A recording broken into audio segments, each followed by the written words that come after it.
ஒரு சின்ன ஊர்ல ரெண்டு ஃப்ரெண்ட்ஸ் இருந்தாங்க, அனிதா மற்றும் பெனிதா. அனிதா மற்றும் பெனிதா ரொம்பவே க்ளோஸ் ஃப்ரெண்ட்ஸ். அனிதாக்கு ஒரு 5 வருஷத்துல பொண்ணு இருந்தா. அனிதா கிட்ட ஒரு அழகான செயின் ஒன்னு இருந்தது. அது ரொம்பவே பழைய செயின். அது ஒரு பரம்பரை நகை. அது ரொம்பவே விலை வாய்ந்தது. ஒரு நாள் என்ன ஆச்சுன்னா, அனிதா மற்றும் பெனிதா 2 பேரும் உட்கார்ந்து பேசிக்கிட்டு இருப்பாங்க. பேசிட்டு இருக்கும்போதே அனிதா அவளோட ஃப்ரெண்டுக்கு அவங்களோட பூர்வீக நகைய பத்தி பேசுறா. அவ்வளவு பழைய நகையா? ரொம்ப பழசு.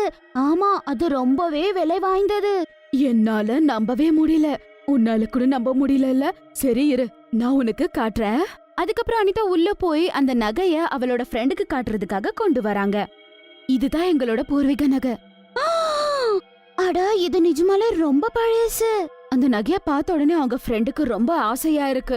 எப்படியாவது இத திருடிடணும் அப்படின்னு அவன் நினைக்கிறா. இது ரொம்ப பழைய காலத்து நகை. இது ரொம்ப விலை வாய்ந்தது. நான் இந்த நகைய திருடி வித்துட்டா? அப்ப அனிதா பெனிதா கிட்ட சொல்றான், என்னாச்சு, எங்க தொலைஞ்சிட்ட? அழகா இருக்குல்ல?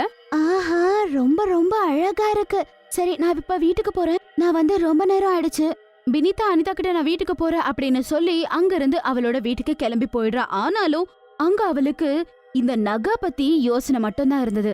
எப்படியாவது அதை திருடி விக்கணும் அப்படின்னு யோசிக்கிறா. அந்த நகையை எப்படியாவது திருடி நான் அதை வித்து நான் பணக்காட்சியாக போறேன். அத பத்தி யோசித்துக்கிட்டே அவ அப்படியே நல்லா தூங்கிடுறா. இன்னொரு பக்கம் அனிதா அவங்க பொண்ணு கூட சேர்ந்து தூங்கிடுறா. மறுநாள் காலையில பரி சீக்கிரம் எந்திரிச்சு அவளோட அம்மாவை எழுப்புறா.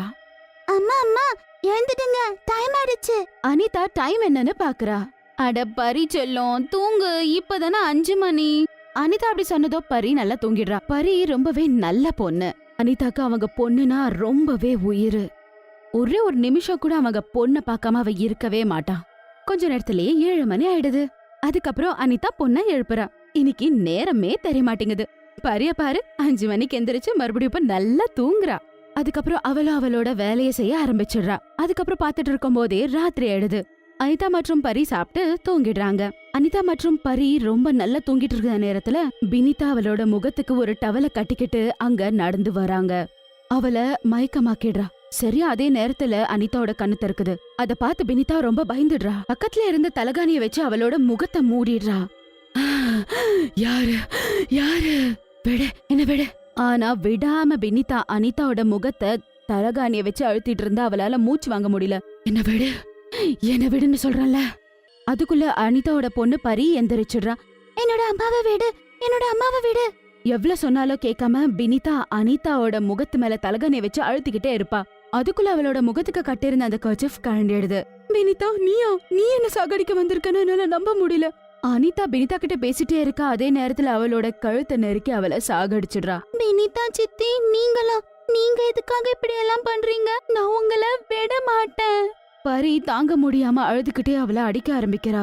அதுக்கப்புறம் அவ கோவமா பரிய கூட ரொம்ப மோசமா சாகடிச்சிட்டு அங்க இருந்த அந்த நகைய கொண்டு ஓடி போயிடுறா. செத்த பிறகு பரி ஒரு பேயா மாறிடுறா. ரொம்ப பயங்கரமான பேய். நீ என்ன அம்மாவையும் சாகடிச்சிட்டல்ல, நான் ஒன்னு சும்மா விட மாட்டேன், அதோ இந்த நகைக்காக. அப்புறம் பரியோட ஆன்மா அந்த நகைக்குள்ள போயிடுது. பெனிதா அந்த நகையை எடுத்துக்கிட்டு ரொம்ப சந்தோஷமா போறா. அத அலமாரியில ஒளிச்சு வச்சிடுறா. அதுக்கப்புறம் யோசிக்கிறா, நாளைக்கே இது யாராவது ஒரு நல்ல வியாபாரிக்கு வித்துட்டு நான் இங்க இருந்து வேற ஊருக்கு ஓடி போயிடணும். அதுக்கப்புறம் ரொம்ப லேட் ஆனதால படுத்த உடனே அவளுக்கு தூக்கம் வந்துடுது. ஆனா அங்க யாரோ இருக்கிற மாதிரி அவளுக்கு தோணுது. அதுக்கப்புறம் அவ கண்ணை திறந்து பாக்குறா. அந்த மாலையிலிருந்து ஒரு பொண்ணு வெளிய வருது. அது பேய், வேற யாரும் இல்ல, பரி. நான் உன்னை சாகடிச்சிட்டல, விடு, என்ன விடு, விடு. இப்படித்தானே என்ன நீ சாகடிச்ச? பெனிதா விடு விடுன்னு எவ்வளவு கத்துனாலும் கேட்காம அவளை சாகடிக்க ட்ரை பண்ணுது பேய். அதுக்குள்ள மறுநாள் காலையில ஆகுது. பேய் கூட மாயமாயிடுது. பெனிதா பேய பார்த்து ரொம்பவே பயந்து போறா. இன்னைக்கே இந்த செயினை வித்துட்டு நான் எங்கேயாவது ஓடி போயிடணும், இல்லனா இந்த பேய் என்ன சும்மா விடாது. பெனிதா அந்த நகையை எடுத்துக்கிட்டு ஒரு வியாபாரிய பார்க்க போறா. அவருக்கு இந்த மாதிரி பழைய நகை வாங்கணும்னா ரொம்பவே பிடிக்கும். அவருக்கு அதை பார்த்த உடனே ரொம்ப பிடிச்சு போகுது. உண்மையாவே இந்த நெக்லஸ் ரொம்பவே பழசா இருக்கே. அது மட்டும் இல்லாம ரொம்பவே அழகாவும் இருக்கு. ஆனா நீங்க எதுக்காக இந்த நெக்லஸ விக்கணும்னு நினைக்கிறீங்க? என்ன சொல்றது சேட்டு, ஒரு பெரிய பிரச்சனை, அதனாலதான் இத விக்க வேண்டிய நிலைமை. நான் அதான் விக்க போறேன். அதுவும் சரிதான். இந்தாங்க, உங்களோட பணத்தை வாங்கிக்கோங்க. அதுக்கப்புறம் பெனிதாக்கு அவரு பணத்தை கொடுத்துட்டு அந்த நகைய வாங்கிக்கிறாரு. அது அவரோட பேக்ல வச்சுட்டு அந்த பேக்க கார் பேக் சீட்ல வச்சுட்டு கார் ரைட் பண்றாரு. அங்க இருந்து அவரு வீட்டுக்கு போறாரு.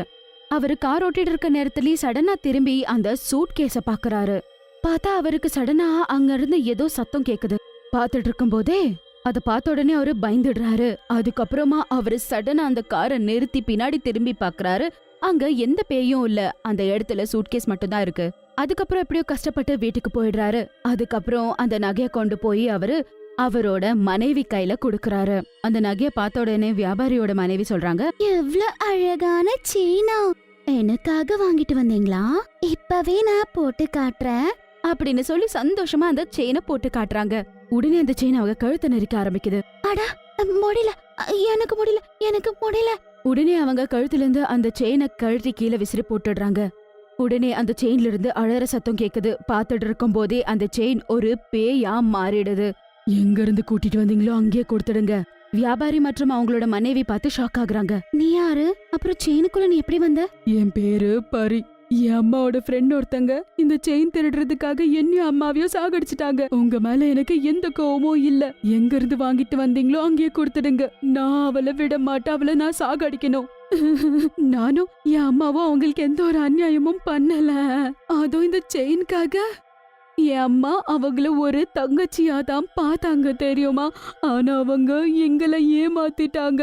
எங்களையே சாகடிச்சிட்டாங்க. ஒருவேளை அவங்க கிட்ட என்ன கொண்டு போய் நீங்க விடலன்னு வச்சுக்கோங்களேன், அதுக்கப்புறம் உங்களை நான் சாகடிச்சிடுவேன். வியாபாரியோட மனைவி அந்த பொண்ணு கிட்ட சொல்றாங்க, சரி சரி, நான் உன்னை நாளைக்கு கூட்டிட்டு போய் கொடுக்கறேன், சரியா? ரொம்ப லேட் ஆயிடுச்சுல, இப்ப என்னால உன்னை கூட்டிட்டு போக முடியாது. அதுக்கப்புறம் எல்லாரும் தூங்கிடுறாங்க. அதுக்கப்புறம் காலையில ஆகுது. வியாபாரி அந்த நகைய கொண்டு போய் குடுக்கலாம் அப்படின்னு சொல்லி கிளம்புறாரு. அங்க போறதுக்குள்ளவே ராத்திரி ஆயிடுது. பினிதாவோட வீட்டுக்கு போன உடனே அவங்க பாக்குறாங்க, எங்கேயோ வெளியே கிளம்புறதுக்கு தயாராயிட்டு இருக்கீங்க போல.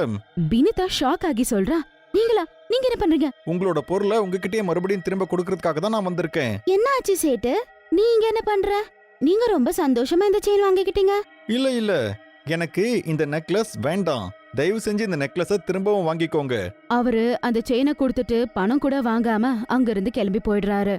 பினிதா தெரிஞ்சுக்கிற அவங்களுக்கு ஏதோ ஒரு விஷயம் நல்லா தெரிஞ்சிருக்கு, அதனாலதான் அவங்க கொடுத்துட்டு போறாங்கன்னு சொல்லி அவரு அங்க இருந்து போன உடனேயே சடனா பினிதாவோட வீட்டு கதவை சாத்திடுது. யாரு? கதவு யார் சாத்தினது? அப்ப அந்த செயின்குள்ள இருந்து அந்த பேய் வெளியே வருது.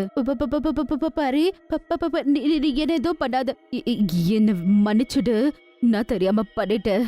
பினிதா என்ன சொன்னாலும் அவ கேட்க மாட்டா. நீ மன்னிப்பு கேக்குறியா? நீ என்ன பார்த்து என்ன விட்டுடுன்னு கெஞ்சிரியா? நான் உன்னை விட்டுடுவேன்னு நினைக்காத. நீ சுத்துறன்னு நினைச்ச உடனே அழ ஆரம்பிக்கிற. பாத்துட்டே இரு, நான் இப்போ உன்னை என்ன பண்ண போறேன்னு. பினிதாவோட பெட் மேல இருந்த அந்த தலகாணிய அந்த பேய் எடுக்குது. அதுக்கப்புறம் அத முகத்து மேல மூடி அவளை சாகடிச்ச மாதிரி பினிதாவையும் சாகடிச்சிடுது.